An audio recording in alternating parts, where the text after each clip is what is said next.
పేద మధ్యతరగతి ఆడపిల్లల పెళ్లికి భారం కాకుండా కేసీఆర్ గారు కళ్యాణ లక్ష్మి మరియు షాదీ ముబారక్ పథకాన్ని తీసుకురావడం జరిగింది.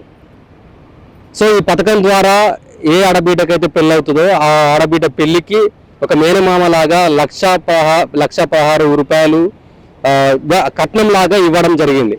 సో ఇదే నేపథ్యంలో ఇప్పుడు కాంగ్రెస్ ప్రభుత్వం ఏర్పడిన తర్వాత ఈ షాదీ ముబారక్ మరియు కళ్యాణ లక్ష్మి పథకాన్ని తీసేస్తున్నారని చెప్పేసి పెద్ద ఎత్తున కుట్ర జరుగుతుందని బీఆర్ఎస్ పార్టీ వాళ్ళు పెద్ద ఎత్తున ఆరోపణ వ్యక్తం చేస్తున్నారు.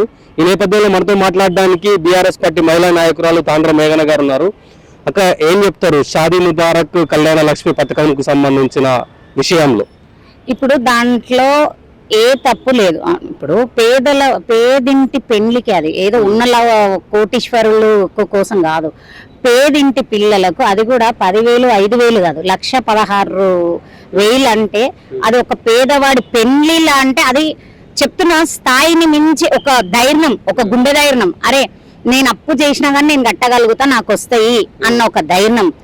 ఆడపిల్లకి ఏంది అని అంటే నాకు కన్న తల్లిదండ్రులే కాకుండా ఒక మేనమామ లాగానే కానీ, ఒక ఇంటికి పెద్దన్నలాగానే కానీ కేసీఆర్ గారు ఒక ప్రేరేపణ, ఒక ఇన్సిడెంట్ చూసి ప్రేరేపణ కలిగి వచ్చిన పథకం అది. ఆ పథకానికి ఒక ఆడపిల్లకు ఒక రకంగా రక్షణనే.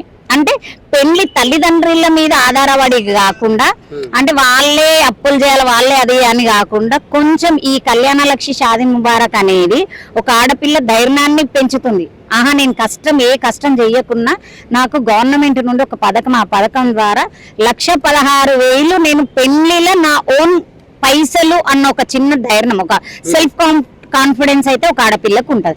అటువంటి పథకాన్ని ఇక మన ఈ రాష్ట్ర ముఖ్యమంత్రి అసలు ఏమనుకుంటున్నాడు అర్థమైతలేదు. సో అంటే ఈ పథకం తీసేయట్లేదు అని చెప్పేసి కాంగ్రెస్ వాళ్ళు చెప్తున్నారు కదా. ఇప్పుడు తీయట్లేదు అన్నప్పుడు నువ్వు 3 సంవత్సరాల నుండి షాదీ ముబారక్ కళ్యాణ లక్ష్మి చెక్కులు ఆపినవు. ఇంకోటి మేము మొన్న మండల ఆఫీస్కి వెళ్ళినాము, ఎంఆర్ఓని అడిగితే ఆయన ఏమన్నాడంటే, లేదు సార్ మాకు మీదికెళ్ళి రాలేవు, ఇప్పుడు వచ్చిన చెక్కులు ఉన్నాయి అవి డిస్ట్రిబ్యూట్ చేయొచ్చు కదా, మళ్ళీ వారం రోజులు దానికి వస్తుంది ఎందుకు డిస్ట్రిబ్యూట్ చేస్తలేరు, ఇంకా వచ్చే చెక్కులు ఉన్నాయి ఎందుకు ఆపేసిండ్రు, ఇప్పుడు మేము ఆపుతలేము అని అంటారు కదా, మళ్ళీ ఇవన్నీ ఎందుకు ఆగినాయి? ఆపొద్దు కదా, ఖచ్చితంగా మీరు రిలీజ్ ఇప్పుడు ఎంఆర్ఓ ఆఫీస్ లో ఉన్నాయి కొన్ని చెక్కులు, అవి రిలీజ్ చేయొచ్చు కదా. అంటే ఏం లేదు, ఈయన భయం ఏంటంటే, రేవంత్ రెడ్డి భయం ఏంటంటే కేవలం నా ఈపులు వలగొడతారు తెలంగాణ ప్రజలే కాకుండా ఆడపిల్లలు, పెళ్లైన ఆడపిల్లలు 3 ఏండ్ల నుండి ఎవరైతే పెళ్లిలైనా వాళ్ళు ఈపులు వలగొడతారు. తులం బంగారం అనే అబద్ధాలు పలికిన నేను తులం బంగారం ఇయ్యకుండా నా తూట్లు పొడుస్తారు నా పెయ్యిని అని చెప్పేసి భయంతో ఇక ఏదో ఒకటి చేయాలి కదా, అది ఒక గారడి చేస్తుండే ఆయన. కేసీఆర్ గారు ఆనవాళ్ళు లేకుండా చేసే ప్రయత్నం జరుగుతుంది అనుకోవచ్చా? అంటే ఈ ఇష్యూ ద్వారా ఆయన బొంద చెప్తున్నా కదా, వాడి బొంద. ఎందుకనంటే కేసీఆర్ గారు ఆనవాళ్లు చెరిపేయాలన్న ఆలోచనకు ముందు ఒక్కసారి 125 అడుగులకి బాబాసాహెబ్ అంబేద్కర్ ని చూడు. నువ్వు ఇక్కడికి వెళ్ళి సచివాలయంకి అయితే నీ ఇష్టం ఉన్నప్పుడు పోతావు, నీ మీటింగ్స్ నీ డేటింగ్స్ అన్ని మొత్తం ఆడ బంజారాయిల్స్ లోనే జరుగుతాయి, ఏదైతే కమాండ్ కంట్రోల్ ఉన్నాయో. ఎందుకంటే అది కూడా ఆనవాళ్ళు కేసీఆర్ కట్టినాయి కదా, మళ్ళీ నువ్వు ఆడపోయి 6వ అంతస్తులోనో 7వ అంతస్తులోనో నీ మీటింగ్ లో జరుపుకుంటావు, ఆడేదో జరుపుకుంటావు, అంతెందుకు భయం నీకు? సెక్రటరేట్ అంటే మన సీఎంఏ రావాలి కదా, సీఎం హోదా అంటే ఏందో కూడా నీకు తెలియదు. అది ఆనవాళ్ళు చెడిపే ముందు ఒక్కసారి నీ అక్కపక్కలో చూడాలి, చూసి మాట్లాడాలి. నువ్వు కేసీఆర్ గారు ఆనవాళ్ళు చెడగొట్టే అంత దమ్ము ధైర్యం నాకుందా అనేది చూడాలి. మొన్న మీరు చూసినట్టయితే హాస్పిటల్ది కూడా కేసీఆర్ కిమ్స్ హాస్పిటల్ టిమ్స్వి ఇప్పుడు ఆ థాట్ రావడమే గొప్ప. ఇప్పుడు ఈ బాబాసాహెబ్ అంబేద్కర్ స్టాచ్యూ ఇప్పుడు 60 ఏండ్ల పాలన మీరు చేసిండ్రు, మీరు చరిత్రలో నిలబడేటట్టు తెలంగాణకు అభివృద్ధి జరిగేటట్టు ఏదన్నా ఒకటి ఉన్నదా మీది? మొత్తం తెలంగాణను మొత్తం అట్టడుగున మొత్తం ఎండిపోయిన పంటలు, ఎండిపోయిన బతుకులు తప్ప, బిందెలు పట్టుకొని రోడ్ల పొంటి తిరుగుడు తప్ప, ట్యాంకర్ల కాడ కొట్టుకున్నాడు తప్ప గివి చేసిరు మీరు. కానీ 60 ఏండ్లు 70 ఏండ్లు పరిపాలించిన కాంగ్రెస్ పాలనలో మీరేం చేశారు కాదు. 10 ఏండ్లు పాలనలో కేసీఆర్ గారు వేసిన బ్రిడ్జ్లే చూడండి, కేసీఆర్ గారు నిర్మించిన ప్రతి ఒక్కటి. ఇప్పుడు సచివాలయంకు కూడా బాబాసాహెబ్ అంబేద్కర్దే ఉంది పేరు. ఇప్పుడు సరే నువ్వు అన్నీ అంటున్నావు, నీకు దమ్ము ధైర్యం ఉంటే ఈడ తాళమేసినావు, ఎందుకంటే చేతగాని సన్నాసివి నువ్వు.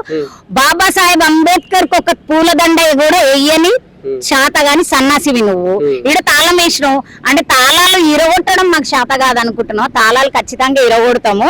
ఏందనంటే ఇక మీది రెండేండ్ల పాలనలా నడుస్తుంది, మీరు నడిపించుకోండి. 1 మంది మహిళలను కోటీశ్వరులను చేస్తా అని చెప్పేసి చెప్పినాడు కదా, అంటే మహిళలకు రావాల్సిన అన్ని పథకాలు వచ్చినాయి అంటారా?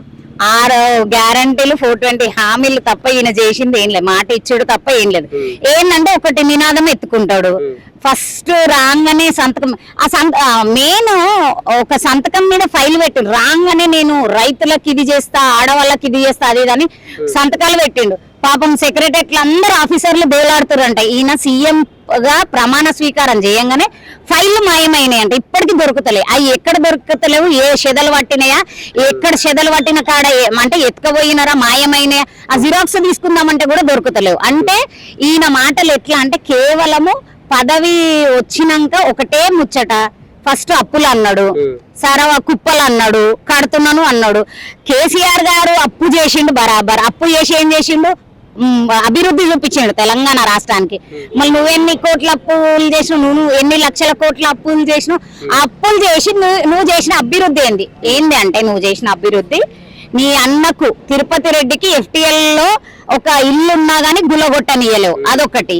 నీ తమ్మునికి 200 కోట్ల విలువ చేసే భూమిని 7 కోట్లకి ఇచ్చినావు. అంటే ఇది నీ అభివృద్ధి. ఖాళీ నీ ఫ్యామిలీ ప్యాకేజ్ గా ఏ పదవి లేకున్నా కానీ పాపం కరుడు కట్టిన కాంగ్రెస్ వాదులు జెండాలు పట్టుకొని తిరిగిన వాళ్ళని తొక్కేసి కేవలం నీ అన్నల రాజ్యం నడుస్తుంది, నీ అన్నదమ్ముల రాజ్యం నడుస్తుంది.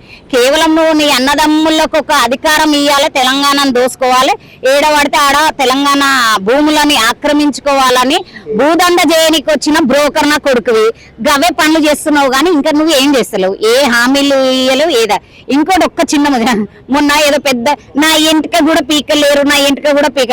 అరే పొట్టి పోసి నీ ఎంటిక కాదు కదా, మా కొండ వారసురాలు, నీ కొండ వారసురాలు, ఇక మనం పేరు అనొద్దు కానీ కొండ వారసురాలు నీ కుండ మొత్తం బలగొట్టింది నిన్ననే. ఏం చేసినావు నువ్వు, ఎంటిక వీకలేవు అన్న మొత్తం నీ పునాదినే కదిలిపించింది ఆమె, ఒక ఆడదయ్యి ఉంది. అంటే గట్ల కొన్ని వస్తూనే ఉన్నాయి బయటికి. భయపడకు, ఖచ్చితంగా తెలంగాణ ప్రజలు నిన్ను తరిమి కొట్టక ముందుకే నువ్వు చక్కగా ఈ 2 సంవత్సరాలు చక్కగా పాలన చేస్తే మంచిగుంటావు. లేకుంటే ఖబర్దార్ బిడ్డ, నిన్ను తొక్కి 100 ఫీట్ల అడుగులకు తొక్కి పాతి పెట్టడం మాత్రం తెలంగాణ ప్రజలు బాధ్యత తీసుకుంటారు.